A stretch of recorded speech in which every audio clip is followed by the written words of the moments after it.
नमस्कार, पेन वाजपेयी अपने YouTube channel मैं पेन वाजपेयी पे आपका बहुत बहुत स्वागत करता हूं। थंबनेल से देख के आपको पता चल गया होगा कि आज के इस वीडियो में हम लोग किस टॉपिक पे बात करने वाले हैं। जी हां, आज हम बात करेंगे कि एसएससी एमटीएस के थ्रू आपको क्या क्या काम करना पड़ेगा, मतलब इस पोस्ट के दायरे में कौन कौन से वर्क आते हैं और ये जो काम है, ये जो काम आपसे करवाया जाएगा वो किन बातों पे डिपेंड करता है। सीनियर पे कितना डिपेंड करता है, आपका कितना डिपार्टमेंट पे डिपेंड करता है, वो सारी बातें आज के इस वीडियो में डिटेल में हम लोग डिस्कस करेंगे।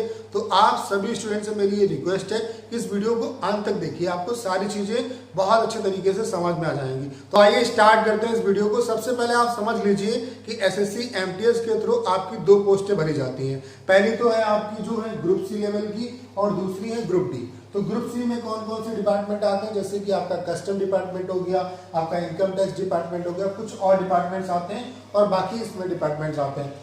तो ऐसा नहीं है कि आपको प्रेफरेंस भरने के लिए दिया जाएगा कि आप डिपार्टमेंट का सिलेक्शन कर सकते हैं, ऐसा कुछ भी नहीं है। वो आपके नंबर के बेसिस पे एसएससी ही डिसाइड करता है कि आपको कौन सा डिपार्टमेंट दिया जाएगा। और जो काम है वो भी आपका डिपार्टमेंट पे डिपेंड करता है कि आपको काम की फ्रीडम मिलेगी या ज्यादा वर्कलोड होगा आपका, वो डायरेक्टली डिपेंड करता है आपका डिपार्टमेंट पे भी और सीनियर पे भी डिपेंड करता है। तो अब हम बात कर लेते हैं कि एसएससी एमटीएस के थ्रू आपको कौन कौन से काम करने पड़ सकते हैं या कौन कौन से काम ऐसे हैं जो एसएससी एमटीएस की पोस्ट के दायरे में आते हैं। तो जैसा कि नाम से ही समझ में आता है एमटीएस, एमटीएस का मतलब होता है मल्टीटास्किंग, यानी कि आपसे हर एक काम को कराया जा सकता है जो डिपार्टमेंट की रिक्वायरमेंट होगी। जैसे कि ए ग्रेड के जो ऑफिसर हैं, बी ग्रेड के ऑफिसर हैं, सी ग्रेड के ऑफिसर हैं, तो इनका वर्क तो कैटेगरी वाइज जो होता है वो आपका बटा होता है कि इनको क्या काम करना है। जैसे कि जो क्लर्क है वो क्लर्क लेवल का काम करेगा, जो ए ग्रेड का ऑफिसर है वो अपना वर्क करेगा।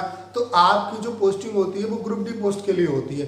तो ग्रुप डी पोस्ट में कौन कौन सी चीजें आती हैं वो तो आपको पता है। जैसे कि अगर मान लेते हैं आपके डिपार्टमेंट में फोटोकॉपी कराने की जरूरत है तो आपसे फोटोकॉपी कराने के लिए बोला जा सकता है। उसके अलावा मान लेते हैं कि डाक पोस्ट करनी है तो वो भी आपको करना पड़ सकता है। माली का काम भी आपको करना पड़ सकता है। अगर सीनियर चाहेगा तो वो आपसे बोल सकता है वाटर को सर्व करने के लिए, तो वो भी आपको करना पड़ेगा। उसके अलावा फाइल की पूरी जिम्मेदारी आपके पास होगी, फाइल का रख रखाव करना, उसको साफ सुथरा रखना, और ये सारी चीजें जो हैं वो आपका ही काम है और वो डायरेक्टली आपका डिपेंड करता है डिपार्टमेंट पे भी और सीनियर पे भी। अगर सीनियर आपका अच्छा है तो आपको काम की फ्रीडम मिलेगी, आप अपने हिसाब से बहुत अच्छे तरीके से आपकी जॉब चलेगी, आपको काम भी नहीं करना पड़ेगा।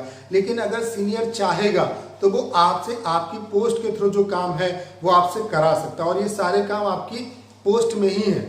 अब आप इसके लिए जैसे पर्सनली काम आप मना कर सकते हैं, जैसे किसी ऑफिसर ने बोला कि भाई घर चले जाओ कुछ काम करना, तो उसके लिए आप मना कर सकते हो। लेकिन जो डिपार्टमेंट का काम है, मान लेते हैं उसने चाय लाने के लिए बोला, तो उसे आप मना नहीं कर सकते, वो आपका काम है। मान लेते हैं फाइल को इधर उधर करना है, इधर से उधर पहुंचाना है, तो वो काम आपका है, वो आपको काम करना पड़ेगा और इसी के लिए आपकी ज्वाइनिंग की गई है। तो ये सारे काम आपके एमटीएस के हैं और ये चीजें जो है वो डिपार्टमेंट टू डिपार्टमेंट जो होती है वो आपकी चेंज होती रहती है। जैसे कुछ डिपार्टमेंट बहुत अच्छे हैं, जैसे कि आपका कस्टम डिपार्टमेंट है, इनकम टैक्स डिपार्टमेंट है, इसमें ज्यादा काम नहीं होता और जो भी एसएससी के एग्जाम को क्रैक करता है उसमें इतनी तहजीब होती है, वो समझता है चीज़ों को कि मतलब जो स्टूडेंट एमटीएस में भले ही आता है लेकिन उसने कितनी मेहनत करने के बाद ये जॉब पाई है। तो स्पेशली ज़्यादा काम किसी भी डिपार्टमेंट में नहीं होता है, फिर थोड़ा बहुत तो यार काम करना पड़ेगा अगर आप जॉब को ज्वाइन कर रहे हो। लेकिन इतना है एमटीएस के थ्रू आपको इतनी फ्रीडम मिलती है कि आप अपनी तैयारी बहुत अच्छे तरीके से कर सकते हैं।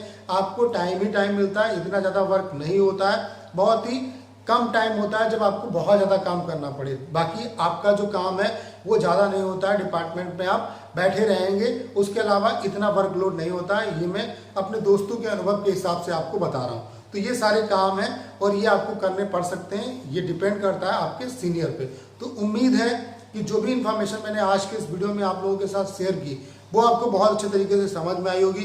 वीडियो अगर अच्छा लगा हो तो इसे अपने तक सीमित ना रखें, ज़्यादा से ज़्यादा स्टूडेंट के बीच में शेयर करें। और अगर आप चैनल पर नए और आपने अभी तक इसे सब्सक्राइब नहीं किया है तो प्लीज़ चैनल को सब्सक्राइब भी करें।